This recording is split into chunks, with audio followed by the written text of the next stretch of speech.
Bienvenue sur Mpédia Podcast, votre rendez-vous avec des spécialistes de l'enfant. Bonjour à tous, nous sommes très heureux de vous retrouver pour ce nouveau podcast proposé par Mpédia, spécialiste de l'enfant et de l'adolescent. Comme vous le savez peut-être, pour cette première série de podcasts, nous nous intéressons aux premières fois de bébés et des parents. Nous avons déjà parlé des premières nuits et des premières tétées avec le docteur Catherine Salinier et des premiers liens d'attachement avec le docteur Marie-Hélène Cavert. Vous pouvez d'ailleurs retrouver ces épisodes sur la chaîne YouTube de Mpédia, sur le site de Mpédia ou sur les plateformes d'écoute de podcasts. Alors aujourd'hui, nous allons nous intéresser aux premiers gestes à adopter en matière de santé environnementale pour limiter l'exposition des enfants aux polluants. Pour aborder cette thématique aussi capitale qu'actuelle, nous sommes très heureux d'accueillir le docteur Christine Magendie et Guillaume Carr. Bonjour. Bonjour. Bonjour. Alors, docteur Magendie, vous êtes pédiatre, membre de l'AFPA, l'Association française de pédiatrie ambulatoire, et délégué à la Confédération européenne de pédiatrie ambulatoire. Vous êtes accompagné aujourd'hui de Guillaume Carr. Bonjour Guillaume. Bonjour. Vous êtes ingénieur expert en santé environnementale, auteur du blog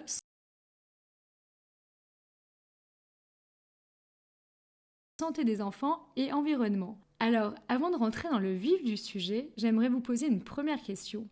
Pourquoi vous êtes-vous intéressé, vous, au sujet de la santé environnementale ? Christine, vous voulez commencer ? J'ai grandi à la campagne, en Allemagne, d'où mon petit accent. Et j'ai eu la chance de passer ma jeunesse dehors en contact avec la nature. Jusqu'aujourd'hui, j'aime beaucoup passer du temps dehors et le contact avec la nature reste un besoin fondamental pour moi. On a eu en Europe beaucoup de progrès en matière de protection des milieux naturels. Maintenant, en été, je peux aller nager dans le Rhin près de chez moi. Une chose qui aurait été impensable il y a une trentaine d'années, tant le fleuve était encore contaminé par l'industrie chimique. Mais aujourd'hui, il y a d'autres types de pollution qui sont peut-être moins visibles, mais quand même inquiétants ou préoccupants. Le congrès de l'AFPA, l'Association française de pédiatrie à Montpellier, en 2011, m'a ouvert les yeux sur les perturbateurs endocriniens. Et j'ai réalisé que j'avais fait personnellement des choses que j'aurais peut-être pas dû faire, comme profiter de mes congés maternité pour faire des travaux de rénovation, ou des choses de cette sorte. Et c'est de là est née l'envie de sensibiliser et de mieux informer les jeunes parents pour qu'ils soient plus avertis et qu'ils évitent ce type d'exposition. Alors, vous parlez de travaux pendant le congé maternité, et c'est vrai que beaucoup de mamans enceintes ou avec un jeune bébé font des travaux ou utilisent la peinture. Moi-même, je l'ai fait, ne serait-ce que pour préparer la chambre de bébé. Nous verrons effectivement un peu plus loin pourquoi il faut éviter les travaux enceintes et puis quelles sont les précautions à prendre. Et vous, Guillaume ? Alors moi aussi au départ, il y a un très fort et très spontané, lien avec, la nature. J'ai notamment, plein de souvenirs dans les forêts autour de chez mes parents, quand j'étais enfant. Puis moi aussi, il y a une sensibilisation accrue, au travers de mon métier. Comme je faisais des évaluations de risques, sanitaires dans un institut public, spontanément les jeunes parents autour de moi venaient me poser, leurs questions de santé environnementale, principalement d'ailleurs des questions sur les polluants du quotidien autour de leurs enfants. Puis par la suite, je suis devenu parent à mon tour et j'ai donc dû, après, répondre à mes propres questions de parents et donc approfondir mes connaissances sur la santé environnementale des enfants. Donc, si je comprends bien, c'est une question qui vous concerne en tant que professionnel, mais aussi personnellement en tant que parent. Ah oui, tout à fait. Et je dirais même plus généralement, il y a la crainte qu'avec, nos modes de vie et de nos consommations actuelles, nous sommes en train de mettre en péril ces milieux naturels qui nous sont si chers et dont on espère pouvoir transmettre l'attachement à nos enfants et nos petits-enfants. Mais c'est vrai qu'on peut voir de nombreux parents qui commencent à s'intéresser à la santé environnementale à l'arrivée d'un nouvel enfant et puis, dont l'intérêt s'ouvre, par la suite vers, d'autres sujets environnementaux importants, un peu dans la logique, «Une seule santé» qui est, notamment portée par l'Organisation mondiale de la santé, l'OMS. Nous allons nous intéresser aujourd'hui notamment à l'impact que l'environnement a sur les enfants et comment les protéger au maximum. Vous m'avez dit en préparant ce podcast que l'enfant était particulièrement vulnérable et sensible. Pourquoi ? Christine, est-ce que vous voulez prendre la parole ? Tout d'abord, il ne faut pas que l'environnement qui nous entoure fasse peur. L'impact de l'environnement sur le développement des enfants est immense et largement bénéfique. Mais comme a expliqué Guillaume, la notre santé est aussi intimement liée à la santé des écosystèmes qui nous entourent. Quand j'évoquais la vulnérabilité des enfants, je pensais à l'exposition aux pollutions chimiques et atmosphériques. La pollution de l'air, par exemple, affecte la vie des enfants même avant qu'ils soient nés. Elle peut être responsable d'accouchements prématurés, d'un petit poids de bébé à la naissance et de troubles de neurodéveloppement. Plus tard, non seulement les voies aériennes des enfants sont plus sensibles aux polluants, mais les enfants respirent 3 à 5 fois plus de volume d'air par rapport à leur poids. Alors généralement, les expositions des enfants ont tendance à être plus fortes que celles des adultes. Ça s'explique en partie par la petite taille qui fait qu'ils soient plus proches du sol et aussi par leur comportement, comme par exemple de jouer par terre ou de mettre beaucoup d'objets dans la bouche. Une chose qui me semble particulièrement importante sont les substances chimiques qui sont capables d'interférer avec la signalisation hormonale dans notre corps. C'est ce qu'on appelle les perturbateurs endocriniens. On en connaît des centaines, voire des milliers. Tout comme les hormones qui sont essentielles à notre santé, notre développement et notre métabolisme, les perturbateurs endocriniens peuvent avoir un effet à des doses très très petites. L'action des hormones dans notre corps est particulièrement importante pendant la période des 1000 premiers jours et durant la puberté. C'est quoi exactement la période des 1000 premiers jours? Est-ce que Guillaume, vous pouvez nous en dire un peu plus? On parle de la période des 1000 premiers jours car il y a environ 1000 jours entre le début de la grossesse et les 2 ans de l'enfant. C'est une période qui correspond à un développement très actif et ce développement se fait par des processus qui peuvent être influencés par des facteurs extérieurs. Et donc pendant ces 1000 premiers jours, les enfants sont très sensibles au milieu où ils grandissent. Et en particulier, ils sont très sensibles à la qualité de leur environnement du quotidien. Les enjeux sont très forts car les 1000 premiers jours des enfants peuvent fortement influencer leur vie future et notamment la vie des adultes qu'ils deviendront. Il est donc très important de faire au mieux pour répondre à leurs besoins essentiels pendant cette période clé. Et un environnement sain, cela fait partie de ces besoins essentiels. Ce qui d'ailleurs fait directement écho au concept de ce qu'on appelle les origines développementales de la santé et des maladies. Alors, on vient de voir que l'enfant était particulièrement vulnérable, notamment pendant la période des 1000 premiers jours, qui va de la naissance aux 2 ans de l'enfant, ce qui peut faire un peu peur aux parents qui nous écoutent. Mais, et cela va rassurer tout le monde, on peut agir à notre niveau en tant que parent. Donc ça, c'est une bonne nouvelle. Oui, effectivement, en complément de l'action des pouvoirs publics qui a des limites significatives, il y a beaucoup de choses utiles qu'on peut faire dans notre zone d'influence, à notre niveau de parent. Dans la littérature scientifique, on trouve des études d'intervention, c'est ce qu'on appelle parfois la science des solutions, et qui montrent qu'on peut diminuer des expositions préoccupantes en modifiant certaines habitudes ou certaines façons de faire, par exemple en modifiant les produits alimentaires qu'on achète. Et puis tout simplement, quand on retire des sources de pollution de l'environnement des enfants, ou alors quand on les en éloigne, eh bien on évite ou on réduit les expositions correspondantes. À notre niveau de parent, on peut agir de différentes façons. On peut réduire les sources de polluants du quotidien à la maison, celles qui sont liées à nos activités ou à nos comportements. On peut aussi mieux comprendre où sont les sources à l'extérieur, celles à éviter en dehors du logement, etc. Donc oui, effectivement, je crois qu'on a pas mal de leviers à notre disposition et qu'on peut avoir une action efficace à notre niveau de parent. Bon, déjà, c'est rassurant. Alors concrètement, comment peut-on faire pour baisser ou diminuer les sources de polluants au quotidien? Alors, la bonne nouvelle, c'est que la plupart des actions que l'on peut mettre en place pour l'environnement sont en même temps bénéfiques pour la santé et nous permettent souvent aussi de faire des économies. C'est par exemple le cas pour l'allaitement maternel qui a de très nombreux bénéfices prouvés pour la santé des bébés, mais aussi pour celle des mamans. Les affaires de bébé ne servent souvent qu'un petit moment. Partager, donner, privilégier la seconde main ne permet pas seulement de faire des économies et de préserver des ressources, mais aide aussi à diminuer l'exposition à des produits problématiques comme certains traitements imperméabilisants ou anti-taches et les retardateurs de flammes. La sobriété chimique à la maison encourage l'utilisation de quelques produits simples: vinaigre blanc, savon noir, le savon à base d'huile végétale, le bicarbonate de soude. Eux, ils marchent et ils sont aussi peu chers. De même, moins on utilise de produits d'hygiène et de beauté, mieux c'est pour la santé et le porte-monnaie. Donc finalement, il n'y a que des avantages à utiliser des produits simples pour notre santé, bien sûr, mais aussi d'un point de vue économique. Je vous propose maintenant, si vous êtes d'accord, de faire le tour de la maison et pour chaque pièce ou lieu de la maison, voir comment éviter certaines sources de pollution ou du moins les diminuer. Est-ce que cela vous convient? Très bien. Parfait. Donc commençons par la maison en général. Quelles sont les bonnes habitudes à prendre chez nous, dans notre appartement ou dans notre maison? Alors une première bonne pratique, classique, c'est, d'assurer un bon renouvellement de l'air à la maison.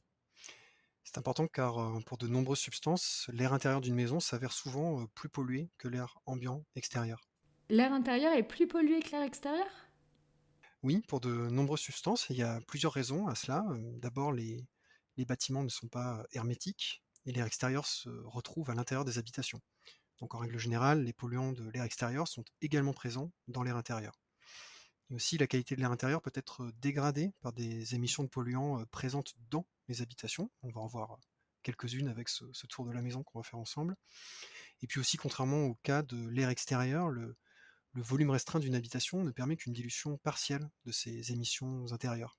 Et donc pour rebondir sur ce qu'on disait, pour certains polluants, les concentrations peuvent être jusqu'à 15 fois plus importantes à l'intérieur qu'à l'extérieur. Donc pour toutes ces raisons, c'est très important d'avoir un bon renouvellement de l'air à la maison, car cela permet de réduire fortement les concentrations en polluants dans l'air entourant les enfants. Et une bonne pratique classique pour y contribuer, c'est d'aérer régulièrement son logement, au moins 10 minutes par jour, été comme hiver.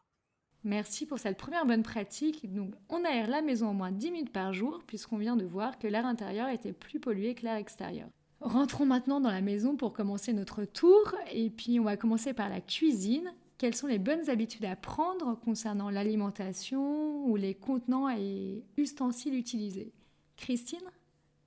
De façon générale, il faut privilégier les produits frais, locaux et de saison.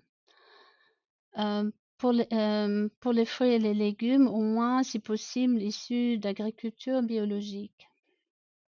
Si le bio est trop cher, c'est clairement un défaut, il faut au moins bien laver ou même peler les fruits et légumes avant leur consommation. Je vous encourage aussi à faire simple. Évitez d'acheter des produits déjà hautement transformés. Non seulement parce que pour leur moindre qualité nutritive, mais aussi parce que leurs emballages peuvent laisser migrer des substances problématiques dans les aliments. Si on achète des aliments emballés ou préfabriqués, il faut préférer ceux dont la liste d'ingrédients est la plus courte et qui viennent dans des contenants de préférence en verre, comme des bocaux ou des bouteilles. Et finalement, il faut éviter de cuisiner dans des poêles avec des revêtements non adhésifs. Il faut éviter de chauffer des aliments dans des contenants en plastique, par exemple au micro-ondes. Utilisez plutôt du verre, de l'inox ou de la céramique. Je recommande également d'éviter de consommer des boissons chaudes dans des tasses qui ont un revêtement en plastique. Merci pour tous ces conseils au sujet de l'alimentation et des ustensiles. Est-ce que vous avez aussi des recommandations concernant les produits ménagers qu'on utilise dans la cuisine? Là aussi, moi, je recommande vraiment la simplicité. Certains équipements comme les serpillères ou les chiffons microfibres ou les aspirateurs avec filtre HEPA nous aident à retirer des saletés et poussières tout en évitant de les remettre en suspension dans l'air. Pour le ménage, vaut recourir aux produits traditionnels, simples et pas chers, comme le savon noir, le bicarbonate de soude et le vinaigre blanc. Ce sont en plus des multitalents. Le vinaigre blanc des tartres nettoie, fait briller et adoucit le linge. Sinon, il y a un écolabel européen pour les produits entretien qui vise à garantir une réduction des impacts environnementaux. Les produits qui portent un label avertissant d'un danger, en général avec un triangle rouge, et tous ceux qui viennent en spray sont à éviter. D'accord, donc si je comprends bien, on regarde les labels, on privilégie les produits où il y a marqué EU, par exemple, écolabel européen, et on évite les produits avec un triangle rouge, c'est ça? C'est tout à fait ça. Après la cuisine, on va entrer maintenant dans la salle de bain. J'imagine que le principe d'utiliser les produits les plus simples possibles et idéalement labellisés s'applique aussi aux produits qu'on trouve dans la salle de bain. Tout à fait, et puis rappelons-nous que les produits d'hygiène, de beauté peuvent traverser la peau. Donc pour toute la famille, il vaut mieux limiter et bien choisir ces produits en préférant des produits naturels et labellisés. Pour faire la toilette, par exemple, il n'y a pas mieux que l'eau et un savon doux. Mieux vaut limiter les produits que l'on applique sur la peau, les ongles et les cheveux. J'encourage tout le monde à s'intéresser à la liste des ingrédients des cosmétiques. Souvent, c'est assez peu compréhensible, mais il y a des applications qui peuvent nous aider à identifier des produits à éviter. Comme pour le ménage, les produits en spray ou sans rinçage sont à limiter ou à éviter. On on peut aussi se rappeler qu'une casquette et des vêtements anti-UV protègent mieux du soleil que les crèmes solaires. Et puisqu'on parle de textile, je pense qu'il faut également rappeler qu'il vaut mieux laver tout le linge, les vêtements, les doudous et les jouets de bébé avant leur première utilisation. Il y a aussi une grande mode de mettre des huiles essentielles et des parfums d'ambiance. Et là aussi, j'aimerais, dire attention parce que plutôt que de purifier ou améliorer l'air, ils ajoutent de nouvelles substances, parfois nocifs, notamment des particules fines et des composés organiques volatiles. Donc, à s'abstenir, pour nous, mais plus particulièrement si on a des petits enfants à la maison. Oui, et puis ça fait écho à ce que disait Guillaume tout à l'heure. C'est la raison d'ailleurs pour laquelle l'air intérieur est plus pollué que l'air extérieur, puisqu'on ajoute des substances à l'intérieur. Merci beaucoup Christine. Continuons notre petit tour de maison et allons maintenant dans les pièces de vie ou accoucher. Alors, on en parlait au début du podcast, on a vu qu'il fallait éviter par exemple les travaux pour la grossesse ou avec un bébé tout petit. Guillaume, est-ce que vous pouvez nous dire pourquoi et nous donner quelques idées, conseils et astuces autour des peintures ou meubles à utiliser dans ces pièces-là? Oui, sur ce thème des travaux, vous évoquiez effectivement pour, diminuer les émissions de polluants volatiles, issus de ces peintures et aussi d'autres revêtements qu'on peut appliquer. On peut se baser sur, l'étiquetage réglementaire et choisir des produits, classés A+, c'est-à-dire ceux qui correspondent au niveau d'émissions les plus faibles.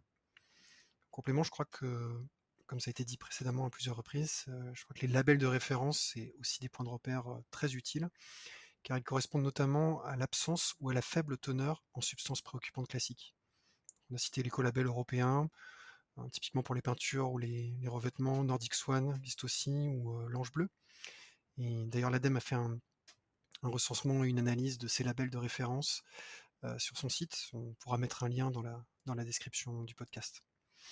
Et puis dans tous les cas, c'est toujours mieux de faire ces travaux plusieurs semaines avant d'en faire un lieu de vie pour un enfant, parce que l'application de nombreux produits neufs conduit à ce qu'on appelle des pics d'émissions, c'est-à-dire des émissions bien plus fortes pendant les premiers jours ou les premières semaines.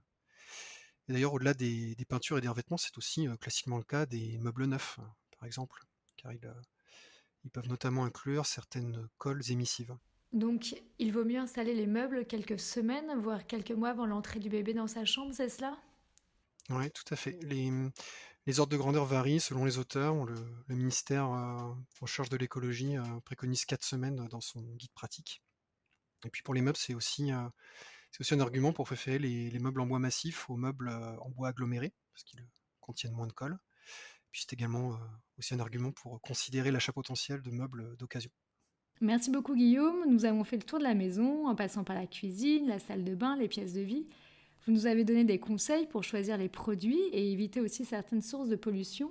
Est-ce que vous avez un dernier conseil à nous donner? Christine? Oui, bon, comme Guillaume a dit, avant, l'air intérieur est bien plus, pollué que l'air extérieur. Donc après ce tour de maison, j'ai surtout envie d'encourager toutes les familles à prendre le temps de sortir avec leurs enfants et de passer du temps dehors. Le contact avec la nature nous fait du bien à tous. C'est un fait qui est scientifiquement prouvé, c'est bon pour la santé physique et psychique. Ça favorise aussi le développement cognitif, émotionnel et moteur des enfants. En plein air, en général, ils sont 2 fois plus actifs qu'à l'intérieur. Ils ont envie de courir, de sauter, de grimper, de développer leur force, la coordination et l'équilibre. Ils apprennent à connaître leurs capacités et à développer leur confiance. Et pas besoin d'apporter des jouets. Tout est là pour s'amuser et invite à la créativité. Lancer des cailloux, faire flotter des bouts d'écorce, fabriquer des petits plats à base de boue et de verdure. Bon, voilà, les possibilités sont sans limite dehors et je pense que ça, c'est vraiment quelque chose de très important. Oui, merci de nous rappeler, Christine, tous les effets bénéfiques qu'ont les sorties à l'extérieur et le contact avec la nature pour la santé, mais aussi pour créer et resserrer les liens au sein de la famille. Donc j'appelle tous les parents à sortir, à aller dehors et à prendre l'air. Si je reprends un peu tout ce qu'on s'est dit, vous nous confirmez que nos gestes, nos changements d'habitude sont vraiment utiles par rapport à tous les polluants extérieurs et les substances toxiques, même celles que nous ne connaissons pas forcément. Oui, et sur ce thème de l'incertitude, je voulais, faire une précision. En fait, les incertitudes sont fréquentes en santé environnementale. Le plus souvent, on n'est pas dans du noir ou blanc, les résultats disponibles nous donnent, différents niveaux de gris. Donc je crois que cela invite, d'une manière générale et plus particulièrement pour les enfants, avec les vulnérabilités dont on a parlé, je crois que cela invite à une approche générale de prudence, à une certaine, sobriété chimique a priori, et puis à s'adapter par la suite en fonction de l'acquisition de nouvelles connaissances, plus précises. Merci Guillaume. Christine, est-ce que vous voulez ajouter quelque chose? Oui, j'aimerais dire aux parents, faites ce qui vous semble praticable. On n'a pas besoin d'être parfait pour améliorer la situation, pour avoir un impact. De toute façon, c'est impossible aujourd'hui d'éviter toute exposition. Ce n'est pas une question de tout ou rien. Et une fois que l'on commence à s'intéresser un peu à tous ces enjeux, on voit certaines commodités ou certaines habitudes aussi d'un autre œil et on se pose la question si c'est vraiment indispensable. Et si vous qui nous avez écoutés, vous avez envie d'approfondir le sujet, je vous invite à consulter le site Mpdia, et le site des 1000 jours et surtout le blog de Guillaume, Santé des enfants et environnement. Merci beaucoup de citer ces sites. On remettra les liens de ces sites dans le résumé du podcast. Donc si je résume tout ce qu'on vient de se dire, et c'était vraiment passionnant, les bons gestes pratiques seraient de consommer moins et mieux, moins en privilégiant la seconde main, par exemple, mieux en utilisant les produits les plus simples possibles, que ce soit dans l'alimentation, c'est-à-dire les produits les moins transformés, ou que ce soit pour les produits cosmétiques ou ménagers, simples, traditionnels. Bonne nouvelle, ce sont souvent les moins chers d'ailleurs. Et puis, si possible, labelliser. On rappelle les labels dont on a parlé, EU Écolabel. On a aussi évoqué le label A+. Oui, c'est l'étiquetage réglementaire, donc officiellement, c'est pas un label, mais c'est bien cette logique-là, oui. Pour les produits de construction, c'est un étiquetage pour les produits de construction et les revêtements, pour la qualité de l'air intérieur. Merci de cette précision. Effectivement, vous parliez aussi du label L'Ange Bleu. Et puis, dans les derniers conseils que vous nous avez donnés, c'est sortir, prendre l'air, s'aérer. En tout cas, merci parce que moi, ça m'a vraiment donné envie de changer certaines de mes habitudes ou ma consommation. Donc j'espère que ça aura donné aux parents qui nous écoutent l'envie aussi de changer certaines de leurs pratiques. Et puis, on leur rappelle qu'on n'est pas obligé de tout faire tout d'un coup, mais de faire ce qui est faisable pour chacun d'entre nous, ce qui nous semble accessible sans se mettre trop la pression. De toute façon, chaque geste aura un impact positif sur l'environnement. Et commencer là où on se sent en capacité d'agir. Commencer par là, comme disait Christine. Très bien, moi je trouve que c'est un chouette mot de la fin, commencer là où on est en capacité d'agir. Merci infiniment, Dr Christine Magendie et Guillaume Carr, et à bientôt peut-être pour continuer la discussion. Merci pour votre invitation. Merci à vous, Claire. Merci beaucoup, à bientôt. C'était un podcast proposé par Mpedia, le site spécialiste de l'enfant et de l'adolescent. Et à bientôt pour un nouveau podcast sur les premières fois de bébé et des parents.